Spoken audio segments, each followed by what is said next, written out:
What's shaking? Hey, I'm Rick Jordan, and today we're going all in. Opinions. Don't you love when people just have freaking opinions? You've probably heard the phrase before, like, opinions are like assholes. Everybody's got one, right? And I was at an event with David Meltzer. He's a good friend of mine. Please go out and follow him and share his content because he's amazing. And he made this statement there that really, really resonated with me around opinions, but it actually crossed over into something else because it's judgments. And judgment is like a fancy word for opinion that's actually a heavier word for something like that. And I'm sure you've met people like this to where they're judgy, right? To where they're like, everything that happens, everything that you do, there's always something that they have to say about it, right? And it feels like it's always more than just an opinion. Because everybody's entitled to have their own opinions, right? And you are entitled whether you want to care about those opinions or not. It depends on the person, it depends on the situation, but it's up to you. And this is where you kind of get your power back. It's up to you as far as whether you take stock in that opinion, whether you actually let that opinion sink into you or sway you in some way. Because opinions are really just the reflection of somebody else. But then like judgment becomes when that becomes a projection upon you, right? Because everybody can have an opinion, and even opinions could go like the opposite direction. When I said judgment is a heavier word for opinion, like a heavier synonym, I would say that advice or counsel could be a lighter word for opinion where it's used in a positive aspect of it. But today we're going to talk about the negative and what you can do about this, especially when you're on the receiving end of this. But also, if you're a person that's doing this, it's time to like throw a mirror up in front of your face and take a look at these things, because we're going to talk about judgment specifically today, right? And judgment, I'm not talking like whether you're determining something is right or wrong for you, or whether you're just analyzing a situation benignly, meaning you have like no emotion attached to it whatsoever. You're not taking it personal. Judgment is a lot of times very personal. It's when you take something personal that you probably shouldn't. And when you're on the receiving end of it, I'm going to tell you, it sucks. I feel you. I've been on the receiving end of it my entire life in a lot of different scenarios, especially when it comes to my intentions. And that's one thing we're going to talk about today, because I hope you're like this, right? And where you have the best intentions in pretty much everything that you do. Right? And maybe you're active like me to where I have to make snap decisions very frequently. I don't even know how many decisions I make in a single day. I actually had an episode that just released a little bit ago. Go back and listen to it about how to minimize the amount of decisions you can make in a day so that you can save your decision-making power for something else. Go back and listen to that episode. There's even all the way down to the clothes that you wear, which is a big thing for me, and how I removed a decision from my life so that I can be empowered and save my decision energy for other areas. So I'm not talking about judgments in that positive aspect. I'm talking about judgments in the negative aspect, especially when it's regarding your intentions and you're on the receiving end of that, or if you're on the giving end of that. There's really only 3 reasons why something comes up that way. So on the negative end, this is the phrase that my friend Dave said: judgments are an opinion based off of all the wrong things. Did you hear that? Judgments are an opinion based off of all the wrong things. And we're going to go through 3 of the things that are those wrong things right now. Okay, the first wrong thing that judgment is based off of is ignorance. Now let's explain what that is, because ignorance, I actually misunderstood the word back in my childhood, right? I almost thought it meant like you're stupid. No, ignorance is just simply you don't know, right? You don't have the knowledge. You haven't been exposed to a reason. You don't understand. It's a lack of understanding. And the only way to gain the understanding or the knowledge is to actually ask. So if you're on the receiving end of this, just understand that person probably, when they're making that judgment, this is just a fact, they don't know the details. But yet they're going to do this anyways, and now that's being projected upon you. That part sucks, but you can turn it back around and be like, hey, there might be some things here that you just don't know are going on.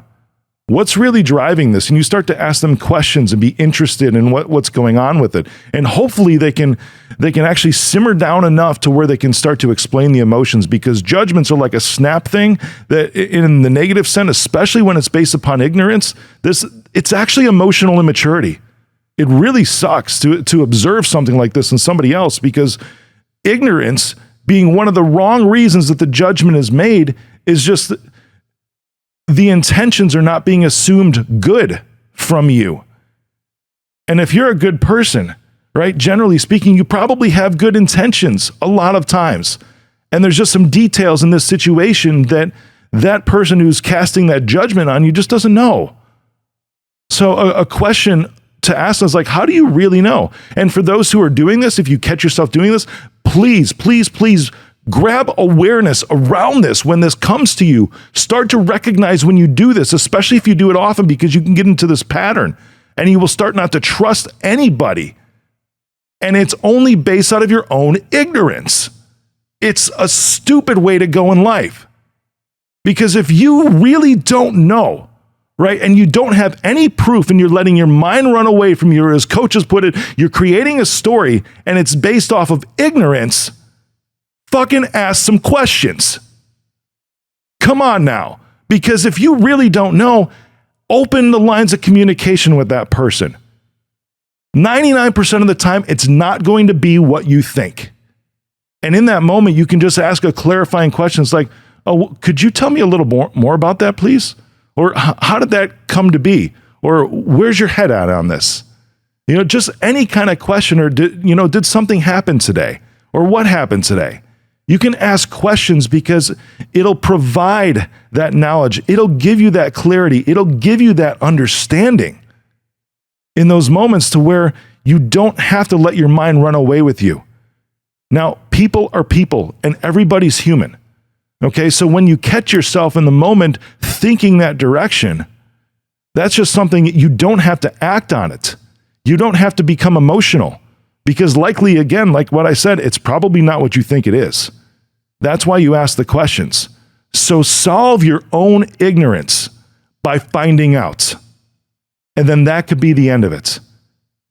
But this requires emotional maturity. This requires self-awareness. This is one of the biggest areas of growth that you probably need. I know it was for me. Years ago, I know it was for me. And you know what? I'm still not perfect. It still crops up with me. I will still have those thoughts, and that's okay. It's normal to have those thoughts. It's not normal to continue to let yourself do it. You follow me on that? It's normal to have those crazy negative thoughts, but it's not okay to dive into it and to continue to let that go. Your behavior has to change. The way you act has to change for yourself.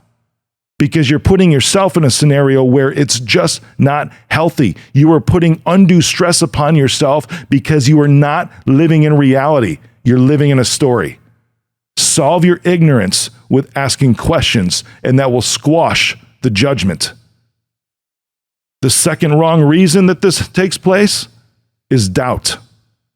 Right? And doubt really comes in a form like it's rooted in trauma.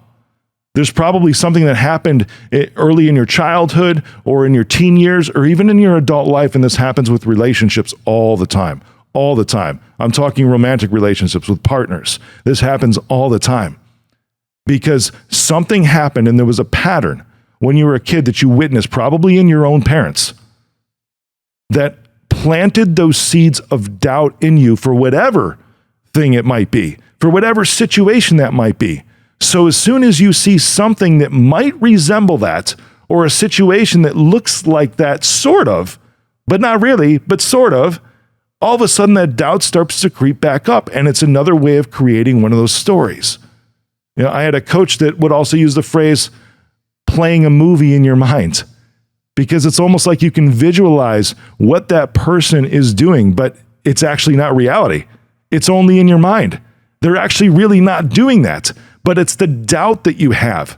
And this really has nothing to do with follow through because, you can doubt all the way, right? You can look at people's behaviors and patterns and kind of think that they're going to continue that way. That's like extrapolation. That's not what I'm talking about right here. What I'm talking about is when you have that doubt that causes you to create that judgment, that doubt is almost always something that isn't even happening or won't even happen at all in the future. It's not reality. Take the person at face value, because what they're telling you is going on, and what they're telling you how you feel, what they're telling you in their communication is probably the truth. And now you just have to believe. So when you catch that, right? And this is what I'm saying, like, there's an old phrase with this one too. It's like people wouldn't know the truth if it was smacked them in the face. That's true of some people, but that's because of the pattern. Maybe you're one of those people. That's because of the pattern that you've seen since you were a kid. Well, you know what? You're not a kid. You're not that anymore. That's not how the world works. The world works exactly how it is right now, and the person that you're engaging with, the person that you're interacting with, the person that you have a relationship with is not those people that you observed when you were a kid. There's no reason to have doubt right now because all of the circumstances are different. It was reality back then. It's not reality right now. There's a new reality today because literally everything around you changed. Everything around you changed, including the person you're interacting with. Doubt, another one of the wrong reasons. The last reason that judgments are an opinion based off of, the last wrong reason is fear. It's fairly simple. It's fear. And fear, I've talked about this in a previous episode. You should go back and look at this. Listen to this. I've said this on stage. It's impossible to be scared of anything that's already happened or anything that you think will happen. Because if it's already happened, it's done. And actually, if you went through it, you actually know what the outcome might look like. So you can actually adjust, which means that the same thing won't happen again. Because you've already learned from that experience, the same thing won't happen again.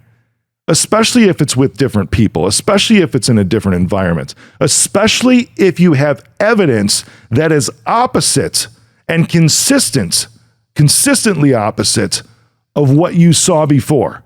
Did you hear me on that? It will be different. It will be different because you have evidence, consistent evidence that that individual, that environment, that situation, especially that person, is acting differently than what you had observed before and what you probably had every reason to be scared of before when it happened. But today, there's no reason to be scared. One, because you don't know the future. Nobody does. And even if that other individual is telling you, well, you know what, this is going to happen, they don't know either. So if they're enticing that fear, lifting that fear up inside of you, and that causes you to make a judgment of whatever's going on, they are feeding you bullshit. They are gaslighting you, and you should not tolerate it. Say, I'm sorry, I'm really not, but you don't really know either. Because it hasn't happened. That's how you squash that right then and there. And there's no reason to make a judgment because unless that situation is actually happening right there before your eyes, not a story, but it's reality, and it's something that is tangible right there, you have no reason to have fear. You have every reason to be strong because you can behave differently. You have learned from situations in the past. Now you know how to handle it. You are strong, which means there is no reason to have fear, especially if that fear is being lifted inside of you or really projected on you or gaslighting you, trying to alter your sense of reality because it's not actually happening. That person doesn't even know either, especially when it's about something in the future. They don't know either. So when you look at that person, just be like, bro, dude, girl, chick, whatever. You don't know. You do not know. Because what they're probably stuck in is some kind of judgment themselves over one of those previous two things, ignorance and doubt. And now it's feeding into this loop. Because if you allow yourself to get into that loop with another person, hear me on this, loud and clear. Replay it if you have to. If you allow yourself to get into that loop with another person, especially in a relationship, that's not love. That's fucking codependency. That's direct. That's reality. That's fact. Judgments are an opinion based of all the wrong things: ignorance, doubt, and fear. And I've given you many ways today to squash those so that you don't have to live in any of those anymore. You can be free, you can have what you want and desire in life, and you don't have to be under the thumb of anybody else.